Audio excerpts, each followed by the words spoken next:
Will the new M5 still be one of the best daily drivers? The iconic BMW M5 is back, but heavier and slightly slower than the car it replaces.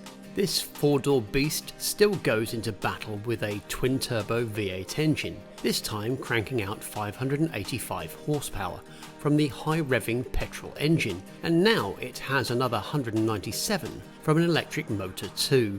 But it's not just about speed, the M5's also smarter. It features BMW's latest iDrive 8 system, offering seamless connectivity and intuitive controls as you'd expect of a luxury car costing around £110,000. On the design front, the M5 boasts an aggressive stance, with sleek lines and an aerodynamic body that screams performance, but is it too aggressive? I used to drive an M5 daily and loved its performance, but because I removed the badges, most people thought it was just a 5 Series, which I appreciated.